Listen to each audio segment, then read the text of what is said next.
Listo, grupo de Alejandro, ¿pueden iniciar, por favor?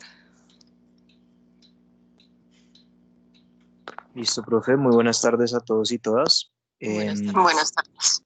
Bueno, pues como breve recordatorio, nosotros estamos presentando a ustedes la teoría de Alexander Seversky sobre la reserva industrial de Estados Unidos en gran parte de Centroamérica, Sudamérica y las relaciones de poder en este espacio.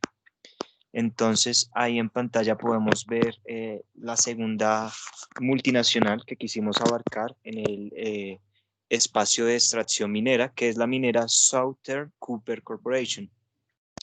Esta compañía minera fue fundada en Delaware en el año 1952 y está haciendo presencia en el sector minero, la metalúrgica y de cobre.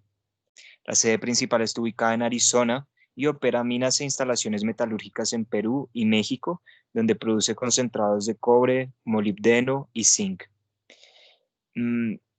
Entre las dinámicas de poder que vamos a poder presenciar aquí, no sé si Iván pueda pasar a la siguiente hoja, por favor. En realidad es un fenómeno que se percibe a lo largo de toda Sudamérica, y es que estas multinacionales en realidad, aunque puede que tengan aunque puede que generen empleo, en realidad la presencia de estas multinacionales en realidad causa grandes estragos en el cuidado medioambiental. Por ejemplo, en esta misma empresa, en esta misma multinacional, se puede reportar que la presencia en los territorios ancestrales o reservas forestales y ambientales en donde llevan a cabo extracción y destrucción del territorio. Por ejemplo, en el caso de Chile, hay una provincia que se llama Parinacota, en donde esta multinacional está al interior de la Reserva Nacional de las Vicuñas.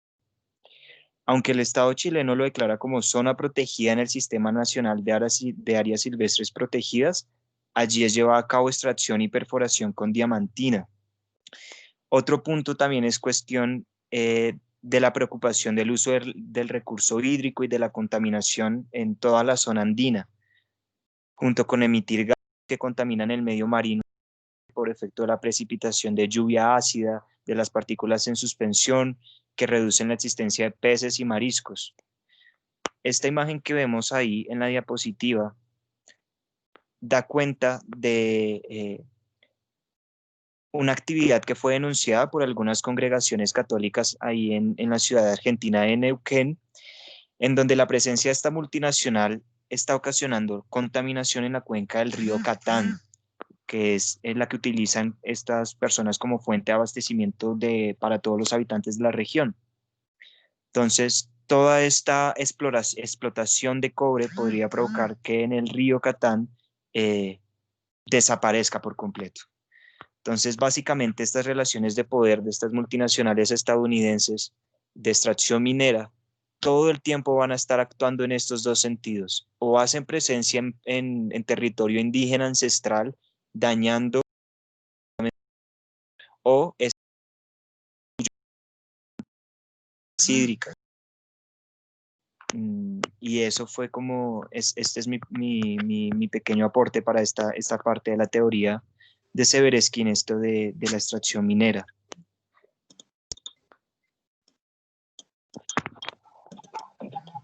Perfecto, ¿me escuchan ahí? Sí, Duan.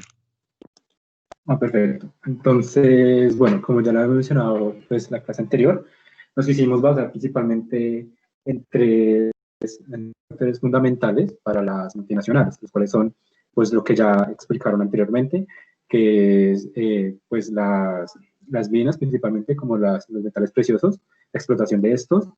La segunda es la que voy a hablar a continuación, los hidrocarburos, y por último, las multinacionales de alimentos. Entonces, hay dos empresas que yo escogí pues, de hidrocarburos. Las dos pertenecen a la misma familia, ¿sí? A la famosa familia Rockefeller. Entonces, esta es Chevron o Texaco. Es una empresa de extracción y manejo de hidrocarburos estadounidense que da en 1911 en California y es una de las empresas de la familia Rockefeller, la cual tiene sucursales y explotaciones en muchos lugares del mundo.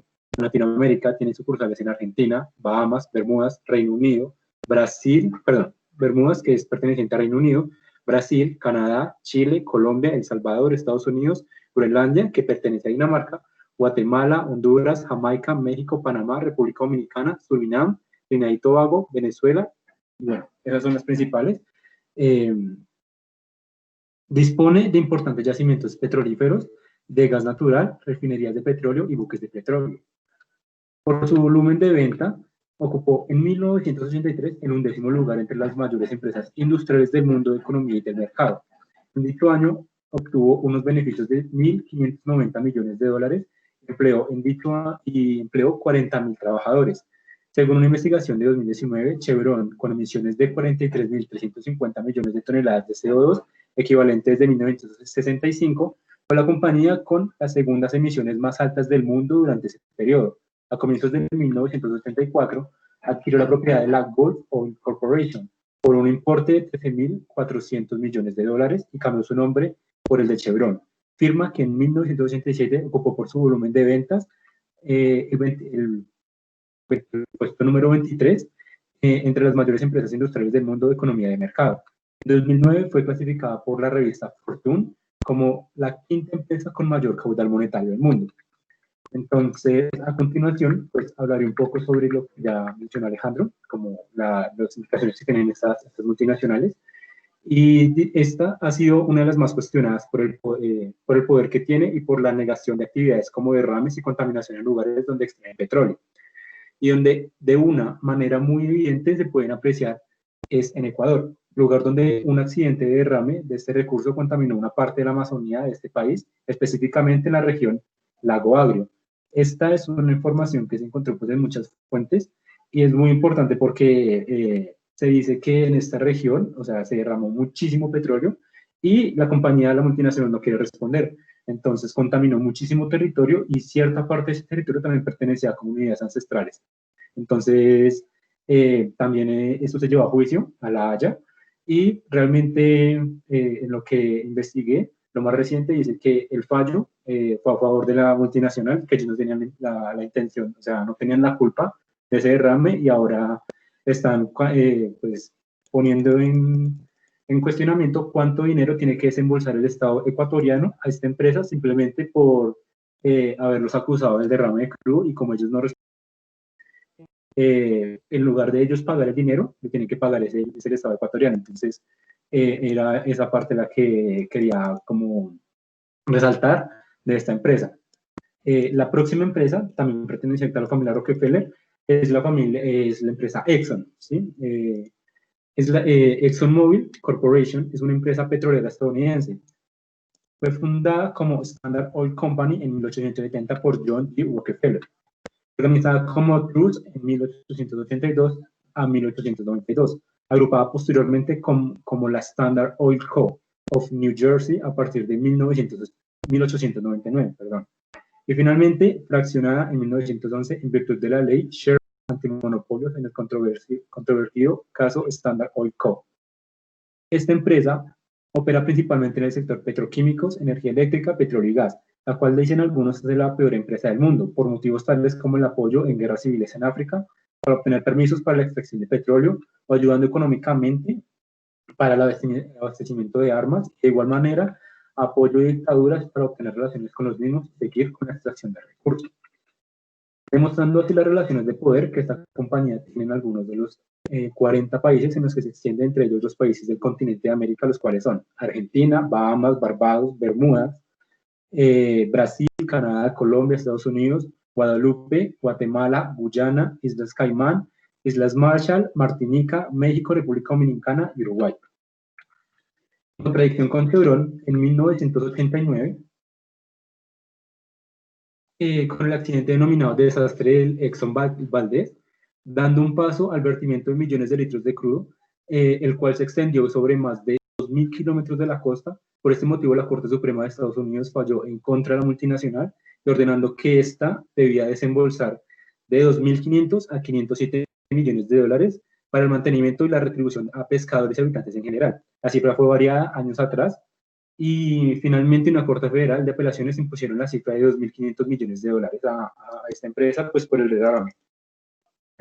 Digamos, en este sentido fue muy importante pues, este fallo duró años, o sea, eso ocurrió en el siglo XX y hasta el siglo XXI fue que se terminó, o sea, a finales del siglo XX y a comienzos del siglo XXI fue que se definió que se iba, o sea, lo que se tenía que hacer, ¿sí? Entonces, al principio pensaban que 2.500 millones de dólares era una cifra supremamente alta, pero poco a poco se dieron cuenta de que la cantidad de desastres que causó esta empresa, pues sí valía la pena y finalmente, a diferencia de la empresa anterior, de Chevron, pues sí tuvo que pagar, aunque lo relaciono un poco también, es como fue en Alaska y fue en el sector pues, nacional de Estados Unidos. Y como el otro fue pues, en Ecuador, obviamente las relaciones de poder varían. Entonces, esa sería mi parte y ahora continúan mis compañeros con las multinacionales del sector alimenticio. Gracias, Duván. Buenas tardes, compañeros. Yo les voy a exponer acerca de las multinacionales en el sector alimenticio en América Latina. Entonces, pues escogimos McDonald's. Entonces les voy a leer. McDonald's es una cadena de restaurantes fundada en 1940 en California, Estados Unidos, y que en la actualidad está posicionada en países como México, Honduras, El Salvador, Guatemala, Belice, Nicaragua, Costa Rica, Panamá, Colombia, Venezuela, Perú, Paraguay, Uruguay, Chile, Brasil, entre otros países de América Latina. Ahí quiero hacer un paréntesis. Digamos que en los únicos países en los que no se encuentra McDonald's es en Cuba como tal. Digamos que en la base de Guantánamo sí hay un McDonald's, pero pues eso digamos que es administrado por Estados Unidos, y en Bolivia, que pues la cadena, digamos así, no pegó, entonces no fue fructífera en el territorio boliviano y no y cerraron McDonald's. Entonces, bueno, cierro el paréntesis.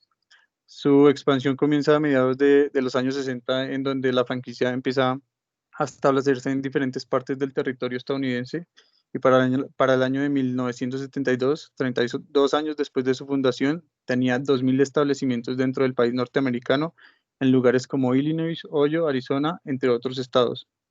Su primer restaurante en Latinoamérica lo fundó en Costa Rica en 1970 y es desde entonces que se expande por el centro y el sur de América. McDonald's funciona en forma de franquicia y es así que ha logrado posicionarse como una de las compañías más prósperas del mundo. Entonces aquí voy a dar como el ejemplo de cómo funciona. Los contratos de franquicia se suscriben por 20 años. Como franquiciado, que sería la persona que va a invertir o que se quiere asociar a McDonald's, deberá adquirir el equipamiento y mobiliario necesario para la explotación del negocio, así como contratar a su personal, comprometiéndose a explotar el negocio siguiendo el sistema McDonald's. McDonald's te aportará el inmueble local del que te cederá el uso para la explotación del restaurante, asumiendo tú su mantenimiento y sus renovaciones periódicas. En contraprestación, como franquiciado de la marca, deberás abonar a McDonald's de franquicia. Aquí está en euros, porque lo saqué una marca española, pero de una página española, pero funciona en general para todos los países. Bueno, un canon porcentual sobre las ventas calculado para cada restaurante en función de su coste y potencial de ventas, y un royalty del 5%. Además, deberás abonar el 4% de las ventas como aportación al marketing y publicidad de la marca. Los productos se adquirirán de los proveedores homologados por McDonald's, proveedores de primera línea que aseguran la excelencia en productos y en la propia cadena de suministros. Bueno, es a través de este sistema que la compañía logró la internacionalización del negocio y posicionarse en el mercado latinoamericano. Gran cantidad de dinero que la franquicia recibe proviene del centro y del sur de América. Hay muchas cosas que trae consigo la llegada de McDonald's a los países de América Latina. Uno de ellos es que la multinacional y sus franquicias en el territorio se abastecen en la mayoría de los casos de los recursos de los lugares del continente donde se establecen. Y es así que podemos encontrar una relación entre la industria agropecuaria y la compañía. Podemos señalar varios ejemplos frente a esto, y uno de ellos es México, en el cual el 90% de los suministros, tales como la carne y la leche, usados en los establecimientos de McDonald's, provienen del país.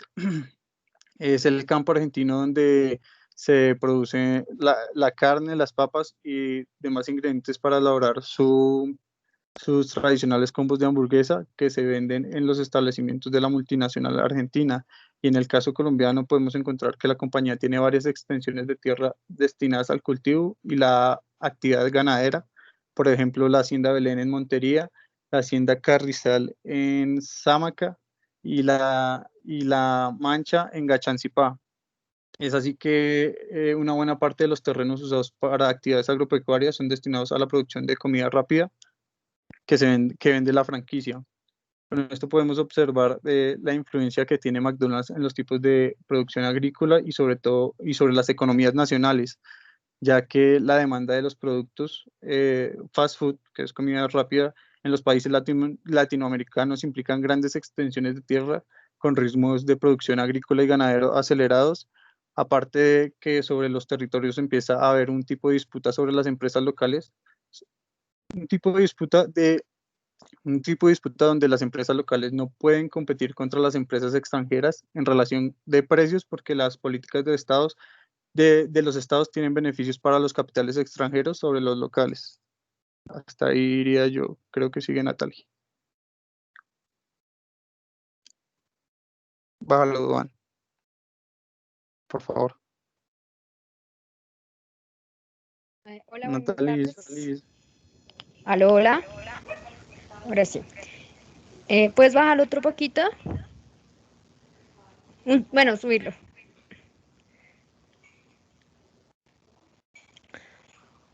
Bueno, ok. Pues yo la parte que voy a exponer es la de KFC, que viene de las siglas Kentucky Fried Chicken. Es una cadena alimenticia estadounidense que se dedica a la preparación de pollo frito. Fue fundada en 1952 en Utah por el coronel Harlan David Sanders, quien es la imagen de la misma. Es el viejito que sale ahí, KFC, que se caracteriza por vestirse de blanco. Baja, porfa. Durante la década de los 80, pues comienza como la expansión de la marca por toda América Latina. Hace presencia en la mayoría de países latinoamericanos, como Venezuela, Colombia, Puerto Rico, El Salvador, Paraguay. Siendo el Ecuador el país con mayor cantidad de sucursales que hasta el momento, que son 143. En Colombia llegó en 1993 y hasta el momento tiene 80 restaurantes abiertos. Actualmente KFC es la cadena de restaurantes de pollo más grande en el mundo y cuenta con más de 1.800 restaurantes en 120 países. Las materias primas que utiliza pues la marca son pues el pollo que es comprado pues a granjas locales en los países en donde se encuentra ubicado. Además, no solo se provee de esto, sino también de aceite, harina, huevos, que son los ingredientes de la receta que se usa originalmente en la tienda. Cerca de unas 1.000 granjas suministran KFC unos 23 millones de pollos al año.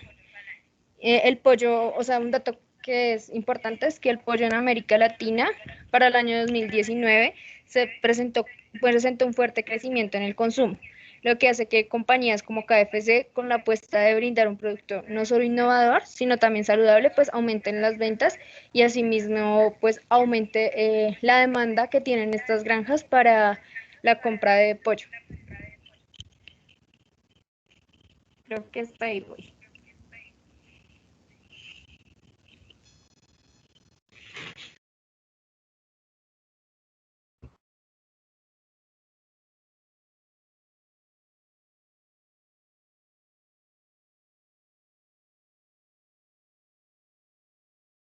Chicos, hasta ahí van, ¿me confirman, por favor? Porque pues Lizeth dijo hasta ahí voy, pero pues no sé si es que acaba la exposición de ustedes. Sí, profe, eso fue todo. Ok, solamente para complementar, el caso de Bolivia es bien interesante. Ustedes saben que ellos arrancaron, McDonald's arrancó con 8 negocios en 3 de las ciudades más importantes de Bolivia, el caso de Santa Cruz, Cochabamba y La Paz.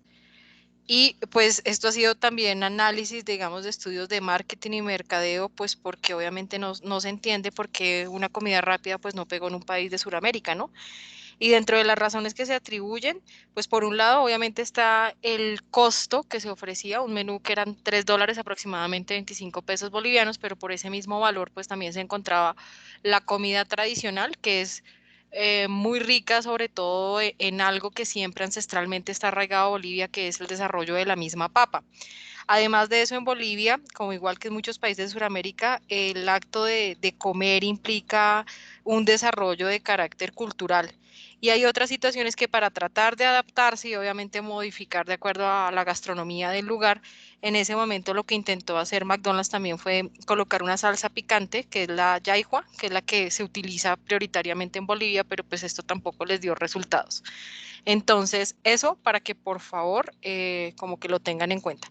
El mapa que presentaron la clase pasada fue un mapa muy interesante. Alejandro Pilas, hay problemas en el proceso de escritura. Finalmente yo no recibí el archivo. Ustedes se lo decidieron enviar a la monitora, pues porque con los anteriores yo pude revisar el archivo previamente. Lo que alcancé a ver en el desarrollo de la exposición, Alejandro, hay párrafos de 2 reglones. Tienes problemas con el uso de las mayúsculas, entonces para que lo revises dentro de tu proceso escritural. Wendy, si su merced quiere, me escribe por el interno y ahorita yo empiezo a socializarles. ¿Listo? Entonces, solicitud de la monitora. Ay, esperen aquí un segundito. Vamos a hablar de exposición directamente. Vamos a manejarlo aquí por escritorio. Ok, ¿me confirman si están visualizando la presentación ahí, por favor? Sí, señora. Ok. Si es una persona la que va a exponer, va a tener 20 minutos. Señora, hay una niña que dijo que no.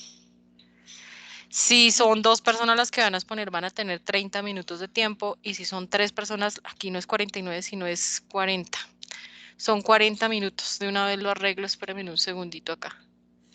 Aquí son 40 minutos. Profe, buenas tardes. ¿Cómo estás? Profe, es que justamente yo anoche estuve haciendo la búsqueda de la asignación de los temas a cada persona y no encontré, digamos, como Eso está en la segunda grabación, José Luis. Ya ahorita yo se los comparto, pero eso quedó en la Ah, ok, segunda profe, porque grabación. es que yo sí sé que te expongo, es que expongo con Chile Ujú. solo, pero creo que una compañera me estaba preguntando y me sembró la duda, si éramos los dos. No sé, ahorita miramos tranquilo. Listo, por ahora Listo, profe, quiero que gracias. nos fijemos en esto. Profe, que esas grabaciones se Se borraron. borran cada 20 días, sí, sí, yo sé, pero pues yo sé que ustedes fueron juiciosos y cada uno tomó, obviamente, como anotar con quién estaban. De todas maneras, yo ahorita les comparto el respectivo archivo, pero pues yo sé que ustedes están tomando apuntes, están atentos. Yo les dije a ustedes desde el inicio de esta clase que las grabaciones ahora se estaban borrando cada 20 días. Eso también creo que quedó en las grabaciones. Bien, primer punto. Bueno, ¿a partir de cuándo arrancan las exposiciones? Las exposiciones arrancan a partir de este jueves. Creo que estaban programadas para mucho antes. No van a alcanzar a exponer todos porque ustedes se dan cuenta, para que se acabe el semestre oficialmente y según el calendario académico va hasta el 11 de diciembre y se vuelven a retomar clases el 3 de febrero y se acaban el 13 de febrero. Ahí se acaban las clases. Y se supone que hay plazo para pasar notas hasta el 16 de febrero. Entonces, de una vez quiero ser clara, vamos a tener como 4 clases donde ustedes pueden exponer. Ahorita al final yo preguntaré si alguno quiere empezar obviamente a exponer o simplemente hago una rifa y pasan al azar. La gente que no alcance a exponer, y Laura, aquí te pido el favor que dejes escrito esto en el chat y a mí no se me va a olvidar, la gente que no alcance a exponer tiene una semana para subir el respectivo video y lo debe enviar con copia, obviamente el respectivo link, lo debe enviar por Teams. Quiere decir que los que no alcancen a exponer su video me lo deben obviamente enviar a mí y a sus compañeros. Plazo máximo para que estén haciendo eso el jueves 17 de diciembre hasta las 11 de la noche. ¿Listo? Quienes no alcancen a exponer dentro del desarrollo de la clase.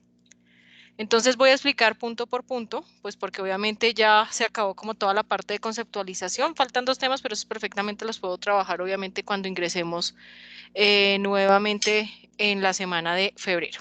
Entonces dice caracterización de actores, partidos políticos e ideología. Todos los conflictos que ustedes tienen, que ahorita ya les dejo visualizar la respectiva diapositiva y recomendación, hagan una captura de pantalla. Obviamente tienen actores, entonces pues son personajes. ¿Qué tienen que hacer ahí? Investiguen por lo menos cuándo nació ese personaje, qué estudió, a qué partido político pertenece, qué ha escrito, que uno también pueda hacer un análisis como cuál es el interés, obviamente dentro del desarrollo de ese conflicto que está arraigado a un territorio y a un estado. Entonces, para que tengan presente eso. Si usted me va a hablar de que pertenece al partido del PPK, entonces investigue qué es el PPK, cuáles son los objetivos, qué directrices tiene, si es una ideología de derecha, de izquierda, de centro, o sea, todo eso debe quedar muy claro dentro del desarrollo de su exposición. Segundo, bueno, primero pregunto, ¿preguntas hasta acá? Primer punto. Ok, no hay preguntas, sigo. No, señora. Gracias, Duan. Segundo punto, caracterización del Estado. Usted conmigo vio que era el Estado, vio que hablamos de la clasificación del Estado según la forma, según el tamaño, según el sistema político-administrativo, según el sistema económico. Entonces, todo lo que se explicó durante casi mes y medio por parte de la profesora, usted lo aplica dentro del estado en el cual se desarrolla el conflicto. Eso quiere decir que también usted me va a hablar de los tipos de regiones que se evidencian dentro de ese estado, si son regiones polarizadas, si son regiones programadas, si son regiones plan, y muy específicamente en el lugar donde se desarrolla el conflicto, a qué región pertenece. Aparte de eso, pues si obviamente es un conflicto de carácter social, pues hacer la respectiva caracterización de cómo se encuentra ese estado en materia social. Si es un conflicto económico o político, que usted pueda hacer la respectiva caracterización. Aquí tiene que poner en juego todo lo que se vio durante como mes y medio, por lo menos en conceptualización. Quiere decir que si usted me va a presentar un mapa, usted va a utilizar referentes de norte, sur, oriente, occidente. A mí no me va a decir allá arriba, aquí abajo, y menos siendo profesor de ciencias sociales.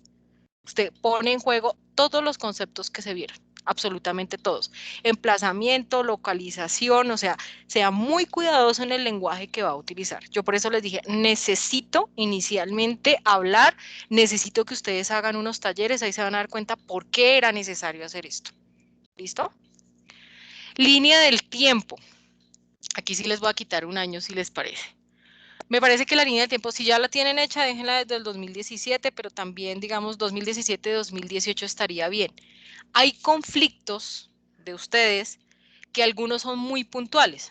Por ejemplo, ya vamos a mirar en la tabla lo que tiene que ver, digamos, con la situación entre Evo Morales y Yanine Áñez durante el 2019.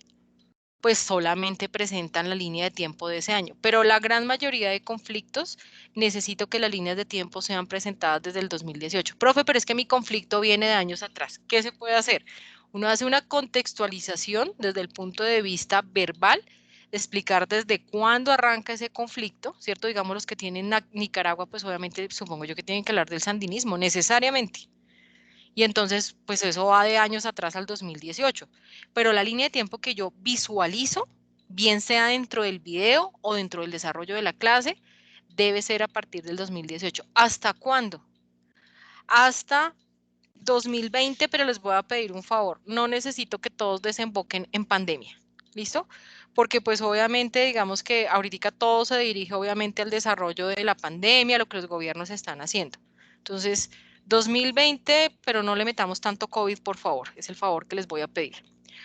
Bien, ahí dice uso de software especializado. Usted se mete a Google y escribe obviamente cómo elaborar líneas de tiempo y le sale una cantidad de programas. Usted decide cuál utiliza, pero pues debe quedar registrado, bien sea en el video o bien sea en la presentación que usted va a hacer junto a sus compañeros y la que obviamente me presenta a mí, el uso del respectivo software especializado. ¿Listo?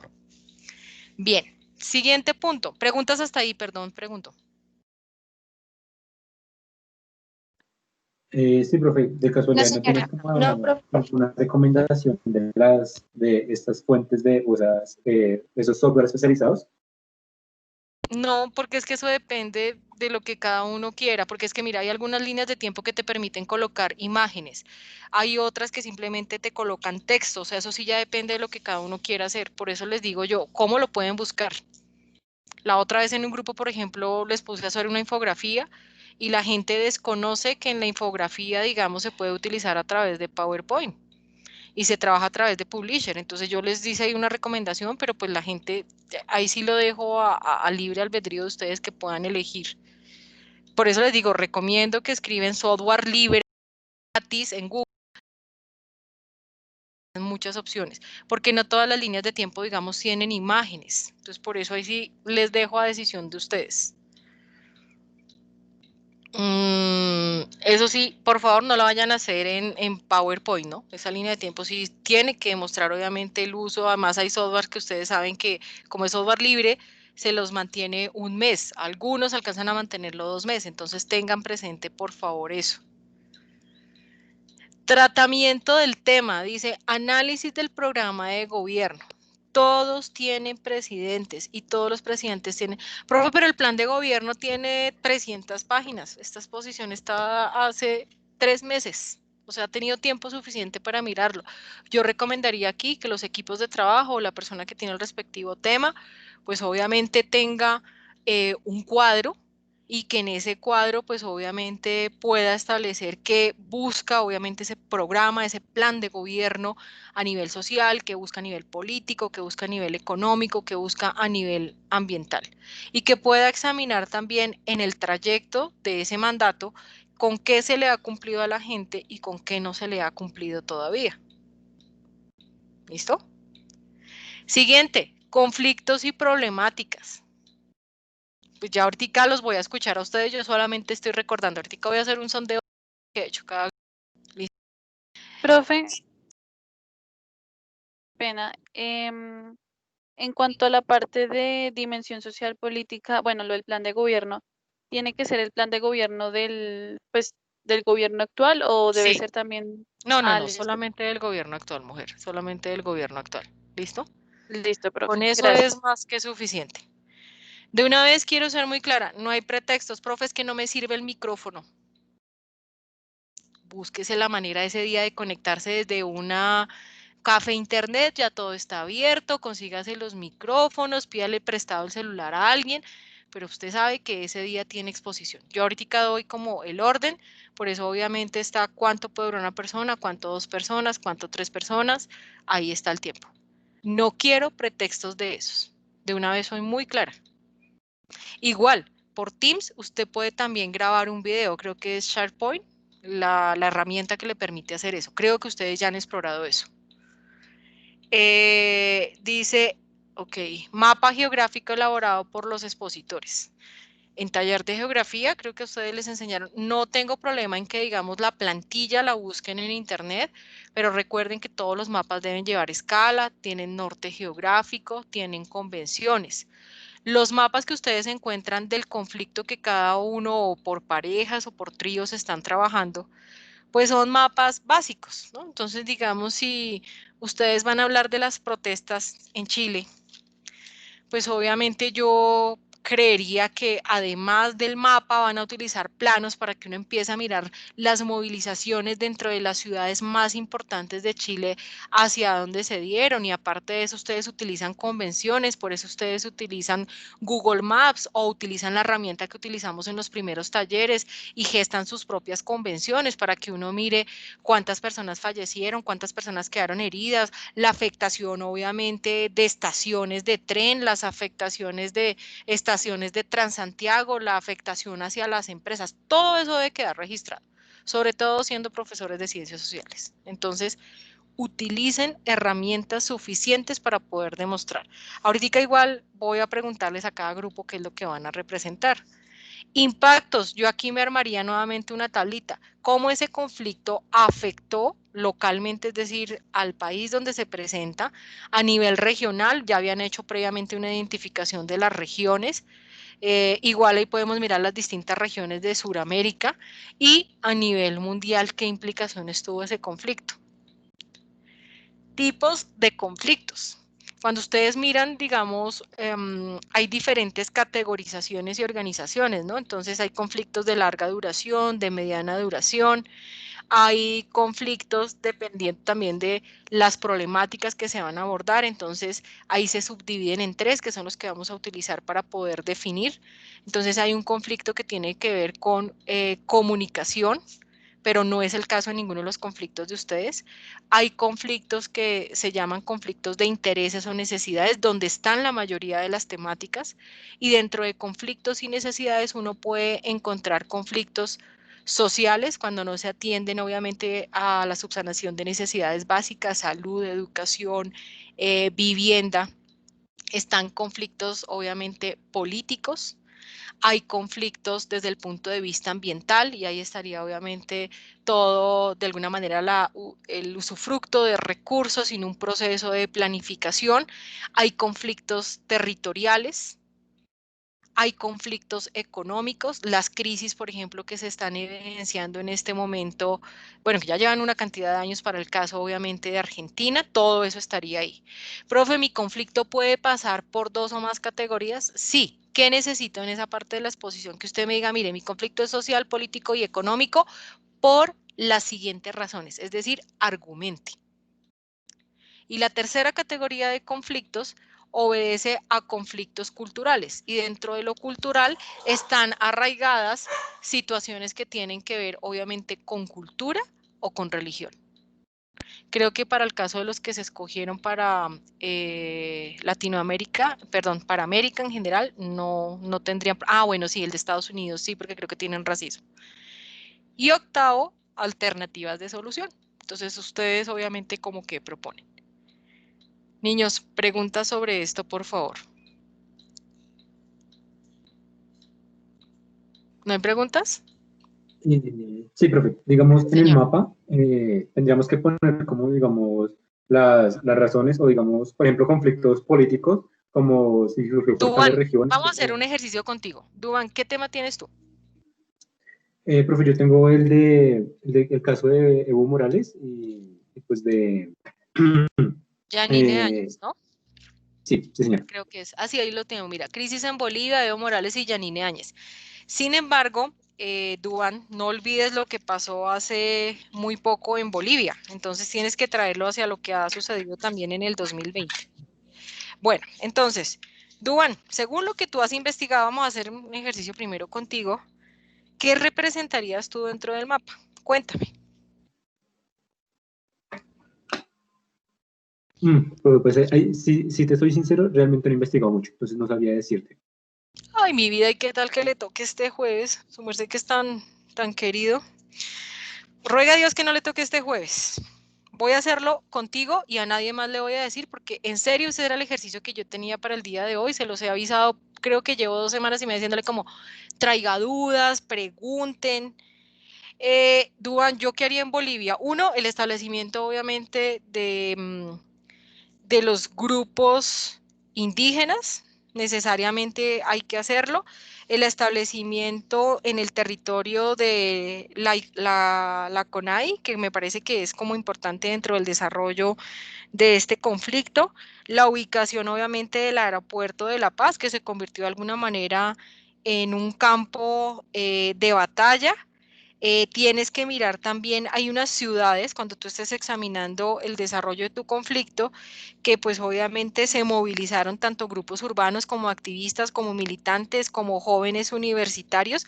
Entonces empezar a mirar dentro de esas ciudades, ahí puedes trabajar con los planos de Google Maps para mirar hacia dónde se empiezan a dirigir de alguna manera esas mismas protestas. Yo recomendaría, además, en la elaboración de ese mismo mapa, que tú pudieras ubicar la subdivisión según obviamente el sistema territorial que tiene Bolivia, pues porque hay afectación prioritariamente de unas ciudades más afectadas, que coinciden también con las ciudades de las que les hablaba anteriormente, que se habían asentado inicialmente McDonald's. Entonces, yo haría eso. Además de eso, también tendrías que empezar a representar la cantidad de heridos, las personas que obviamente fallecieron. Es importante que muestres como esa situación. Hay otros aspectos que obviamente conllevaron a que Bolivia pues sufriera esa crisis, pero pues eso ya es materia obviamente de la explicación en términos de carácter fiscal, en términos también de las sugerencias que se empiezan a dar. con respecto a los procesos de endeudamiento que tiene el mismo país, todo lo que tiene que ver con el Producto Interno Bruto dentro de ese país, la subida obviamente de combustibles, pero pues eso ya es situación que su merced tiene que empezar a mirar. Yo haría eso, Duan, pero eso es yo, Andrea González. Entonces, cada uno, pues obviamente tiene un tema para poderlo trabajar ahí. Duan, no sé si respondió a tu pregunta. Sí, profe, mucho más claro. ¿Listo? Muchas gracias. Ok, gracias a ti por preguntar. Bien, yo le dije a un grupo, bueno, no entiendo porque a fecha de hoy hay gente que todavía no tiene tema. O sea, pregunto, de los que están en clase en este momento, ¿quiénes no tienen tema? Bueno, entonces había una situación acá. José Luis preguntó que él no sabía que él tenía Chile, era lo que él tenía claro, creo. José Luis Vargas está solo. Yo no veo que aquí esté con un compañero o una compañera. Entonces, no Ok, sé, José profe. Luis.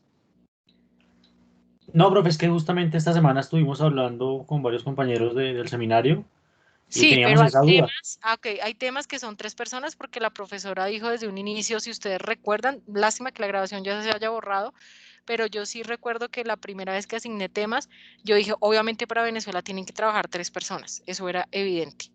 Para el racismo en Estados Unidos también. Para la explotación del carbón en Colombia, por la situación que se maneja, también 3 personas. Obviamente lo de Nayib Bukele, porque se maneja obviamente toda la parte social, corrupción, violencia y la Mara Salvatrucha, 3 personas. Pero hay temas que yo no le puedo dejar a 3 personas. O sea, sería ilógico.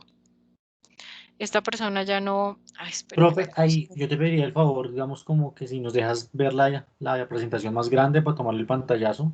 Ahí está lo más grande. ¿Me cuentas si la estás viendo, José Luis?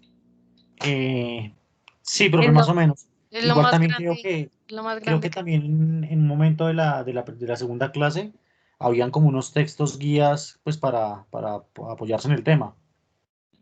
Pues en el desarrollo del programa creo que yo les coloqué algunos textos, pero como tal esto es un rastreo y una búsqueda de carácter periodístico. Y eso creo que ya habían hecho ustedes esa consulta, que algunos sí dijeron como, profe, ¿y qué libro me recomienda? Pues libro que me recomiende así como tal, todavía no hay alguna publicación oficial del desarrollo de esto.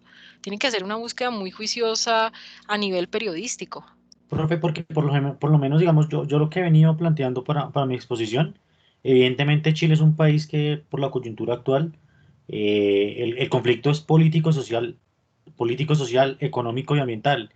Hay una lucha por muchos actores, pues por redefinir un estado y su carta Sí, constitucional. Y eso tiene, tú sabes efectivamente que la subida en el precio del pasaje fue la punta del iceberg. Ahí por lo menos ajá, hay 5 situaciones desde la parte política, lo social, lo económico, que obviamente son muy marcadas y que tienes que empezar a explicar qué sucede con el sistema pensional, qué sucede con los escándalos de corrupción, qué con los sucede a nivel mapuches, ambiental con la ley del agua, o sea, hay muchas cosas, ajá. efectivamente es así.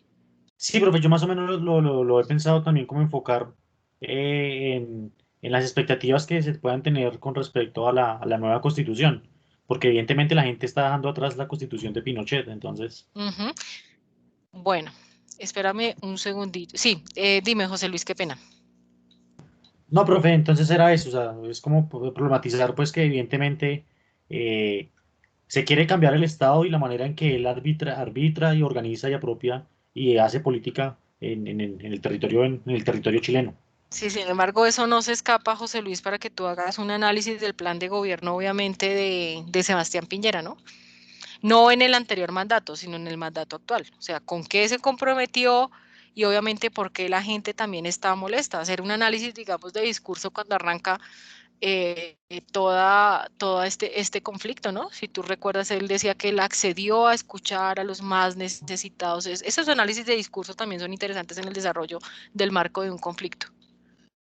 Listo, profe. Profe, yo tengo una pregunta y es que, por ejemplo, las marchas estudiantiles, la protesta estudiantil del 2011, del